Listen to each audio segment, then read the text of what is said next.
Now I've got the job of servicing this turtle aquarium. Now this is a very healthy, happy looking long-necked turtle. Certainly looks like a female. And then we've got some really fat rosy barbs in here. So what I'd recommend doing is trying to hand feed the turtle.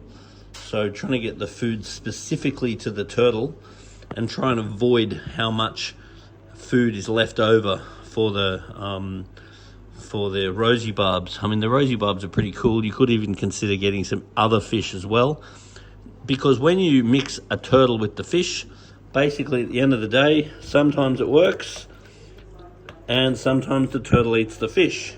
So in this case, she obviously seems to be okay with the fish. You could even try some sucking cats and see if they're going to clean the algae and so forth.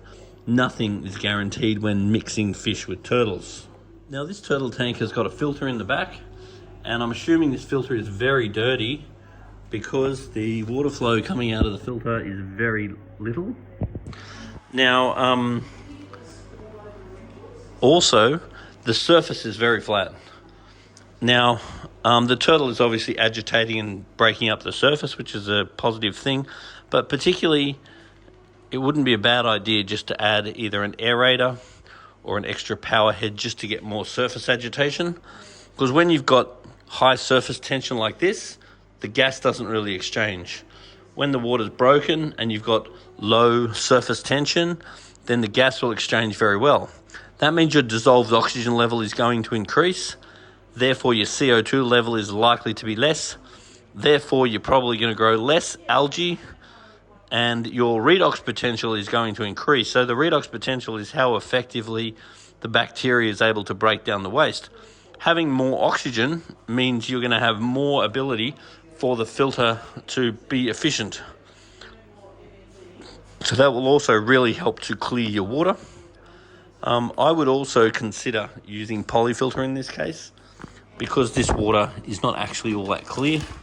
The driftwood may be a factor, but I'm a very big fan of this. I would chuck that in the filter, and the polyfilter will adsorb and absorb anything impure out of the water, and it'll be very good for the turtle and very good for the overall water quality of this little setup. Now with a turtle aquarium, it's important that we have a UVB tube like this is, and it's important that it's replaced yearly. So I don't know how old that tube is, but trying to make sure that that tube is replaced on a annual basis means that you're actually going to get that good UV. And these tubes have to go straight into the water. They can't go through plastic or glass or anything like that. Inside every single pump is an impeller, and it's important that you give the impeller housing a good clean and give the impeller a good clean on a regular basis. Otherwise the performance of your pump will be severely reduced. Now I'm just doing a gravel clean just to pull any crap out of the gravel. One thing I'm going to recommend that is suggested is in this area here, chuck a couple of litres of Marine Pure. Now the Marine Pure is going to offer parallel denitrifying bacteria. Now at the moment we've got some sponge running this tank, which is totally fine, but the sponge grows nitrifying bacteria, and that nitrifying bacteria breaks ammonia into nitrate or something you don't want into something else that you don't want. Whereas your Marine Pure is able to break down the nitrate as well over time. So it's like putting a turbo in your filter, especially along with the polyfilter, because polyfilter and Marine Pure is about the best mix of filtration you can get. Now we're just washing this sponge in water from the fish tank, not water from the tap. Now you're not trying to get it super clean, you're just trying to get any crap out of it. And then we're going to throw that dirty water away because we don't want to expose any of your biological medias to tap water, because the chlorine in the tap water can kill the good bacteria. The aquarium has a very large, very good Aquarel filter, which I'm very happy to see in the aquarium. My only gripe is that the inlets and outlets are coming after a sponge, which means the area here is likely to be fairly limited in oxygen, and that's because the water will have gone through this side, gone past the sponge, and then the sponge would have billions of bacteria which would suck a lot of the oxygen out. So by the time the water gets to the canister, it's likely to be quite low in oxygen, so the redox potential is going to be quite low. So I'm actually going to move this to the other side because I don't really want the canister picking up after the sponge, because I will maintain higher redox potential if I make them run independently.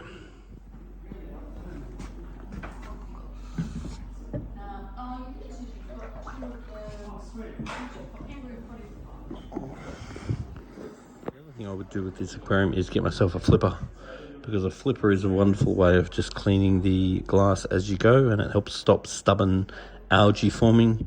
And I would consider seeing about getting some bristlenose on maybe sucking catfish, large sucking cats, to help with the algae, and that will just come down to whether this turtle wants to eat them or not. But there is action you could take to reduce algae in here. Also, increasing their redox potential and dissolved oxygen will help to discourage algae. The filter should actually have a grate on it, and the grate stops anything getting caught into the impeller. So this is an Aqua L 1200. So I'll just check on that and make sure there should be a grate, and maybe we can order that grate and put it in there. And then in the meantime, I'm going to not put anything in this top basket because I don't want anything getting sucked into the impeller. Otherwise it's not so fun. One thing to be aware of is change is king. And change is actually very good for your interest in the aquarium, but it's also very good for the animals, because this is their world. And when you put in some different ornaments or some new plants or anything to make their world different, then suddenly they've got something new to explore and become familiar with. And changing the decorations, even changing some fish every now and then, whatever you need to do to make that feature look different, is good for the animal, but it's also really good for you, because you find very commonly that you set a tank up, you make it look amazing, and for 1 year you love it, and then 1 year you like it, and then after that you've seen it. So change is a really good for keeping you all inspired in the hobby. Get some new ornaments, chuck some different plants in, change some fish every now and then, as little or as drastic as you need. We definitely got to feed these guys less. They're very, very, very fat. Change is king. Just don't ask me for marriage advice. Water, the pH is slightly acidic, and that makes sense because I'm worried about too much CO2 being in this aquarium and the dissolved oxygen level being too low. If we raise the dissolved oxygen level, lower the CO2 level, increase the redox potential, then I'm hoping that the pH will stay a bit more stable. The KH is 4, which is okay. And the GH is very high. The GH is about 20. So the nitride is pretty much 0. Ammonia is 0, and there's just a little bit of nitrate. So all in all, the water quality is actually quite good, but it certainly isn't perfect. Now that we're refilling this aquarium, we're going to add a bit of water ager to all of the buckets. And we're not going to add any GH this time because the GH is a little bit on the high side. We're also going to make sure we don't use too much of this, because too much water ager can also raise the GH. And I'm just going to add a tiny bit of this because we don't actually need too much, because the KH is 4. I might just raise it a little bit. Now, the good old question, how long can this turtle live in here for? Now this is how long is a piece of string question in reference to the amount of growth that you can experience between one individual and another individual is absolutely monstrous. You can have one that grows like crazy and one that doesn't seem to grow at all. But one variable just to be aware of is concentrations of pheromones and phenols and various chemicals like that. Because when the fish release a lot of these chemicals into the water, it actually stunts their growth, but it also does stunt their life. So just be aware that if you're going to put a fish into a small environment or an environment that's too small for it, you do need to be aware that it's probably not going to grow to its full size, and it may not live for its full life, assuming that it's undersized. Now, your pheromones and phenols can be diffused out through water changes. So if you're doing more regular water changes, that usually allows them to grow better. Making sure they're in good water quality and fed on good quality nutrient foods is a big thing. I'm a very big fan of non-processed foods. I'm not a big fan of anything pressure cooked or processed. These animals here I know are getting fed some some frozen food, which is great. But I'm also a very big fan of Spectrum's probiotics.